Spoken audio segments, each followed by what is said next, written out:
Okay. It's 8 minutes past the hour of 2:30, whatever that is. But I'm just using the time to tell you that we are part of the 24-hour economy. Yes. We've just gone, a few hours into it. But you said yes. We are working. We never close here at yeah. So why is 24-hour economy? Yesterday when I was ending up front, I said they should keep watching the 24-hour network. Because up until recently, when it became a political conversation, the people of this republic did not really. Because you know that there are some manufacturing groupings who run shifts. They run morning, afternoon, evening. Yeah. It should be a given that because of demand, high demand on you, you are expanding production, you are getting more workers on board, and it should not even be a matter for debate in this country. Why we reduce small issues and we elevate small issues and make it big and make it look like Ghana is about to have the most monumental decision being made because someone says, I am introducing, during my time, we will run a 24-hour economy. I will select sectors. I will put in place incentives that if Evans Mensah, you are seeking to ramp up, you get my point. I will give you this and that incentive.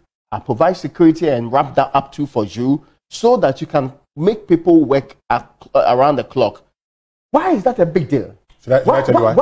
Why is it? Should I tell you why? Why are we talking about something that the unemployed people taken for granted? Just should I tell you why? The last quarter of the third quarter of 2022, the statistical service says 1.76 million people said they were unemployed. If half of that number can be given jobs at night to work, so that when you are going to when you are going to work, the next day the person is new. See, I went to look for some job in the UK at Besta, DHL Besta. They said I could not get the daytime one. The daytime one was from 6 o'clock to 2:1. Then at 2 p.m., another team takes over, 10 p.m. They said the only time they could give me was 10 p.m. to 6 a.m., that 8-hour period. I took it. I took the job. The 3 days, COVID became a problem, so they sacked us. But I took it.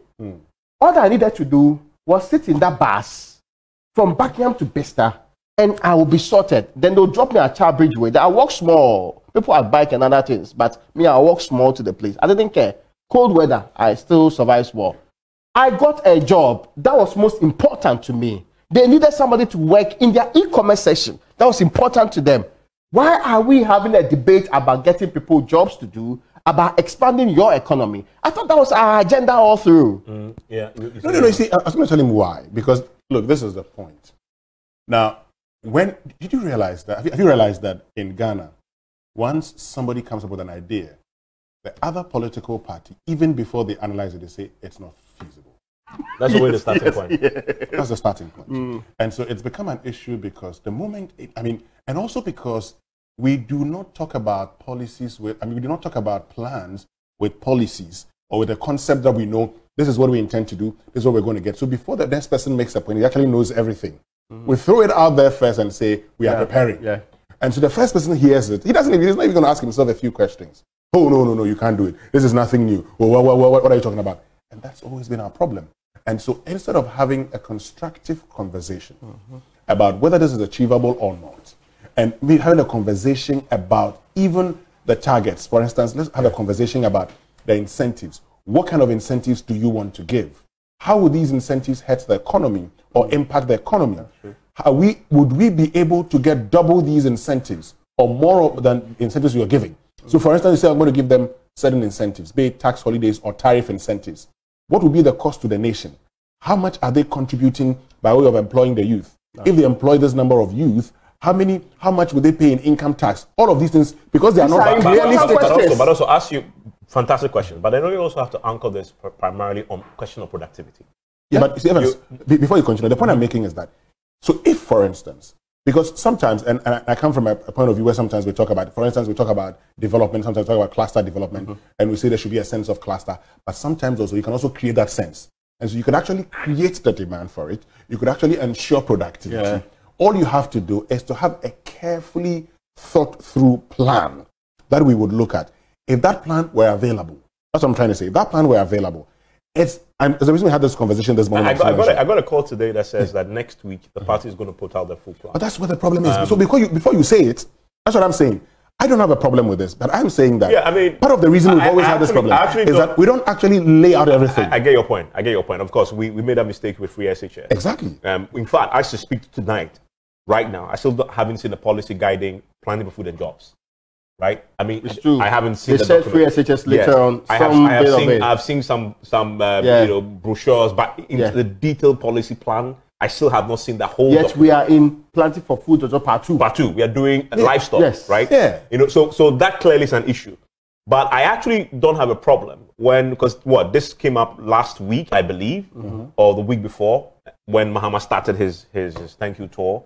And then Building Ghana tour is Baumia who is doing the thank you tour and homecoming tour.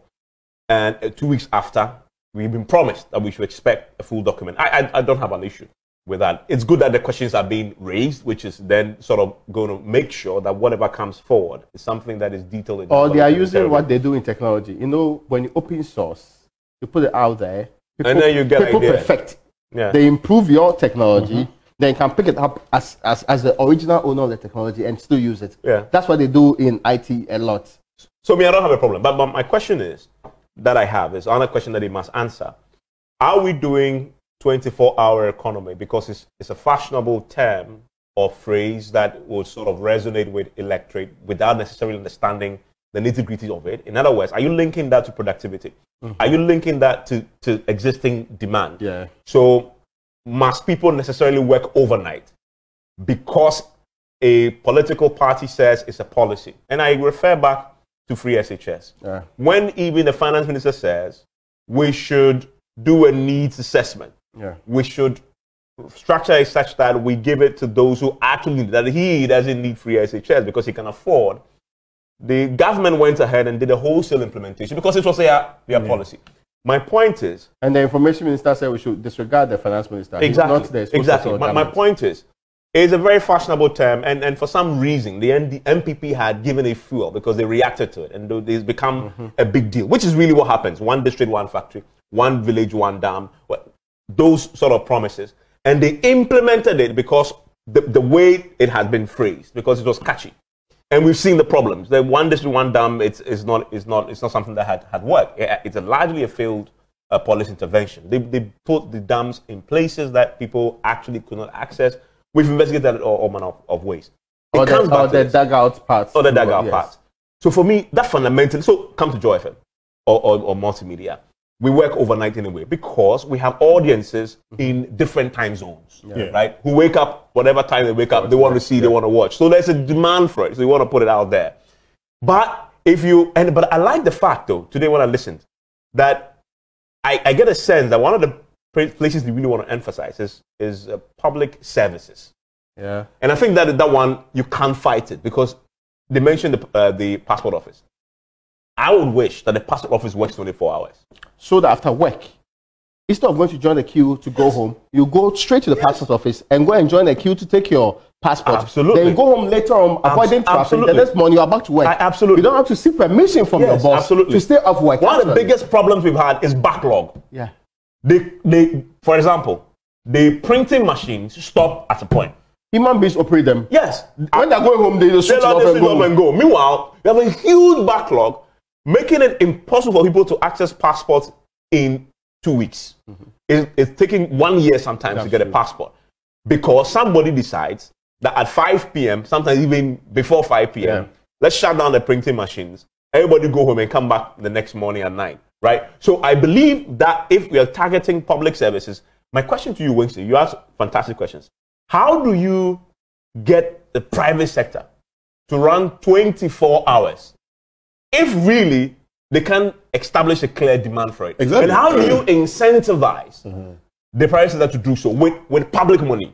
For example, public resources. If we make the decision that it is the private sector supposed to supply toilet rolls to all schools from university straight down, so far government is the one taking care of your. But that is private sector. Yeah. So providing service to a public agent. Brilliant. That's fine. But I'm saying. When I listened to John Mahama, and I was watching you, when you listen to him carefully, he makes the point that institutions that sign up to this Oh, okay. Yeah. You heard that part. So it's a policy.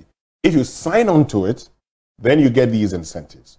But you've made a point about, I am not so convinced that the passport office should run 24 hours. I think they should run effectively. For the public institutions, they should run effectively. Because when you were in the UK and you wanted a national insurance card, because when you went to, they called you, spoke to you, and told you. Actually, the interview was over phone. And they told you they were going to bring it. They told you they were going to bring it to your post office near me. Post office near you. But in my case, they told me they're going to bring it to my house, to my hostel, to my hall where I was, Cardiff Uni. They brought it there. I didn't go. They said in 5 days they'll deliver it. In 5 days, I opened my door and it was there. So I think that for the public institution, it should run effectively. So that's it. But this is the point. Is it not their problem that we don't have enough men? We don't have enough resources. We don't have enough machines. That's why we are not delivering. Don't mind them. They can do it. They should run effectively. As for the public institutions, they should run effectively. Here's the problem. You're going to increase the size of the workforce. Yeah, but I'm coming. I'm going to address that point. You see, one of the biggest problems right now the point is that I'm saying workforce numbers now take more than half of everything we make. Yeah, but I'm saying don't, as for the public sector, as for the public sector, ensure efficiency. That's what I am saying. No, but you can't run a 24-hour economy. I'm not saying run 24 hours in the public sector. No, I'm not saying run. I say I am saying. But I don't buy. I am saying stuff. I am saying. I don't buy. Even if you're rational, no, Evans, this is my point. You are adding a whole 12-hour. No, my point is I don't buy. That's true. That's a lot more. My point is that I am not. Or you don't think that we should do it in the public sector? I am not in favor of a passport office running 24 hours. Why? I disagree with you. Well, I know, but I am saying that a passport office can run efficiently. 8 to 5. If they make use of their 8 to 5. If they make use of the 8 to 5, they can run efficiently. I am saying that DVL, they can run efficiently. I believe you can improve efficiency. No, but let me make the point that. But you will still at some point. Instead of DVL creating rich people's league, like some luxury convenience park, spread out more, recruit more, get more machines, and work in various places. Look, the rich people's league. Get a point. The rich people's league that you talk about, Raymond. The rich people's league that you talk about. Specialized services that they do. This specialized service that you talk about. Go there today that you want to renew your license. Today, you will get everything. It is doable. It's possible. It is possible. So for the public service, I say, but this is the private sector. I get the point about demand. But there are times also, and already you've seen in the in the budget, people trying to, you've seen some of the commodities that were banning importation or we're putting a freeze on them, pending until you actually get permission from the Minister of Trade and Industry. Put that one aside. I am saying that there are times that for certain people, if they can get tax holidays or tax breaks, they will be prepared to produce. The next question you ask is, where will be the market? And that's a conversation we will be having. I can't answer these questions, but I say, bring your policy. You see, but you see, Winston, remember what we are talking about. It's a 24-hour economy. Yes. If you give a private in certain sectors. The man is in telling sectors. Let's focus on the voluntary. So you sign up to it. You sign up to it, So that when we're saying that when the private guy decides to sign up, he must necessarily have structured that private organization or entity to work 24 hours. That's what this is. Yes. So you are signing up to say, I will henceforth work 24 hours. The government then decides, what do you require to work 24 hours? Yes. Okay. I will need to employ more people. I'll possibly need to improve or bring in more machinery. So the question then becomes, what will government then do to equip that private sector to do that? That's the incentives they'll give you. So we talk about incentives. Yes. So the incentives must save the private sector guy enough money to invest in more staff and improve, say, machinery. Because of course, if you're running 24 hours, in some instances, the machines cannot do that. Hours. So you need additional machines to do that. The market question: where is the funds going to come from for the government to find the money to do that? Enough. What get a company to employ what you're doing is actually why we had the conversation this morning on the Super Morning Show. I don't doubt it. All I am saying is that these are not my thoughts. Provide me a blueprint. I am asking for, and so my point is that everything is doable if you show evidence. If we think it's not doable, a clear roadmap on how you're going to do it. It's a clear roadmap that I want. Because as I stand here, as I sit here, I'm just doing guesswork. This is not my idea. I don't know what you thought about. And even the industries you are targeting might not be the industries that will be on paper, the real ones. I wouldn't rubbish it and say you cannot do it. If you probably gave me 2 weeks to go and think about it, I probably would come back and say, oh, maybe we could do it this way or that way. Or the other side. Or the other side. Yeah. But that's not my idea. So I am saying that bring the blueprints. Show me how you intend to do it. And then I say, okay, this is doable. Or how about you do it this way? After all, we have said we want an issue-based campaign. Yes. So when you bring these issues, I say, fine. Because, for instance, you're talking about market. I mean, and I'm asking myself, where would the market be? What sectors are you targeting, for instance? So if these sectors produce, where will be the market? Okay, let's say, for instance, these are things, the West African market or everything. Yeah. And we've seen after our target. It's our target. And I've seen, for instance, and the national coordinator for AFTA talks about the fact that, whatever happens, they're looking at Ghanaian companies. Ghanaian companies, it doesn't matter. Once registered in Ghana, that's the point. But you raise a very important point in addition to the 24-hour. The 24-hour policy is not a policy that you can implement in a vacuum. Yeah. It has to be tied to other complementary policy interventions. For example, you have a situation in Ghana where we import everything. And today there's a conversation around the list of products that we import. Yeah. So if you were saying that an industry that produces, say, let's say poultry, right, and you are in poultry, comes and says they want to be part of this, so that they'll be able to sort of work 24 hours. And yet, you have an existing policy that encourages importation of poultry, unbridled importation of poultry from abroad, right? Yeah. So this guy has signed up, is getting the tax incentive as everything else, and is producing significant quantity of poultry. I mean, for poultry product for the market. Competing with a cheaper product from somewhere coming else. in. If you don't have a complementary policy that restricts import of poultry products, you're actually going to have a situation where your policy intervention, 24-hour policy intervention, is going to be counterproductive. Yeah. But the guy will produce all the poultry. Not sustainable. It's also because it's still going to struggle. You cannot force right? any business person who is making losses merely because nobody's consuming their products to continue producing. It will not make sense. It will be completely useless unless maybe it's a government entity. Yeah. So at some point, we need a lot of retooling around this. It is the reason why I agree with you 100%.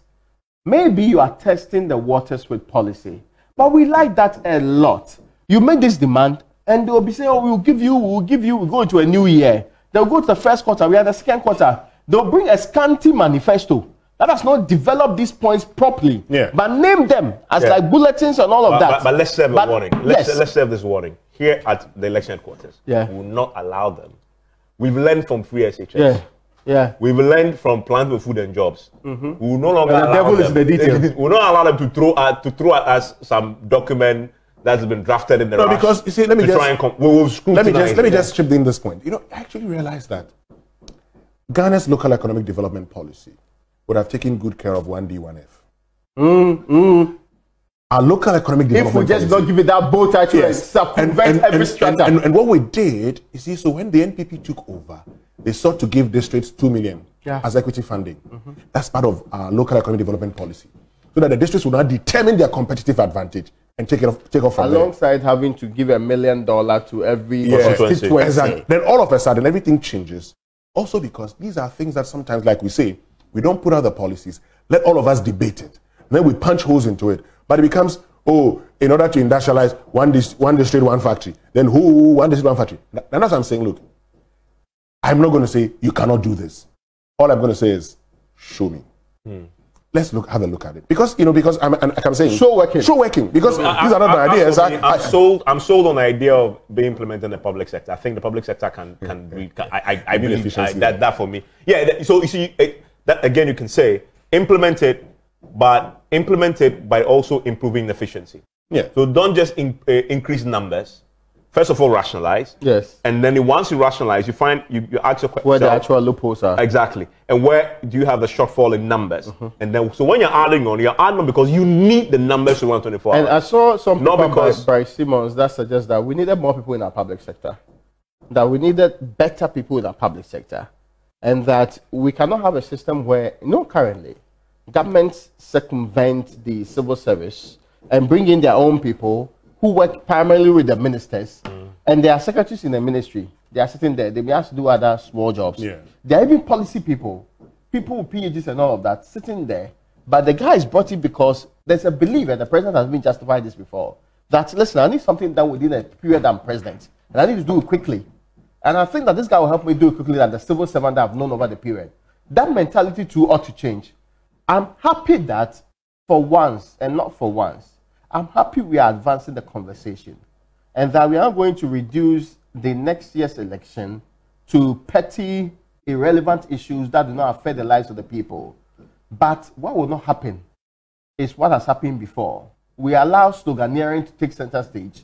Then we fancifully buy into the slogans. Then we end up not having any meaningful, what they call a background document that grounds this slogan in a way that we all would understand and know the consequences, so that I'm fully informed when I'm making a decision that because of this, I'm going to vote for you. You get my point? So if I took the decision because of free education, I'm going to go for MPP, and it ends up being something that I have difficulties with, I will be so shocked about things like double track. I'll be shocked, but at the onset of the program, if anybody explained that there could be overflow, which will require us to do some double tracking and all of that, maybe it would have been queried better. It just means our policy engagement must come not just with talk, but with a lot more grounding, so that they don't contradict themselves. Because if you don't take care, today, Mahama is saying this, tomorrow, one other person in this will say something different. Another person will add another twist to it. Then it is downgrading or making the policy useless. We need to get something more than just the usual talk on this.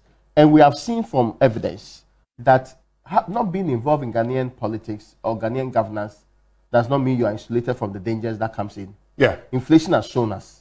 Domestic debt has shown us. In fact, the exchange rate difficulties we have had has also shown us. If for nothing at all, if you used to import car into the country, you've seen what's happening at the port. Somebody who I read recently said that bad leaders are elected by good citizens who don't vote. Yes. So people need to be involved. If you are not even interested in the voting, you should be involved in shaping their policies, so that when they come in and you leave them to govern, we will still have a better governance. By the way, I need to go and get a voter ID card because I have not had Me too. You know, in 2020, I petitioned with Sky that they should register us in the UK, but they didn't mind us. Oh, I see. Okay. So I'm hoping that this time I'll be able to get a nice card. I have one. I know you have a voter. I've always kept it very safe. I always have one. I have always had one. It's the safest thing in my room. Enjoy the rest of your day.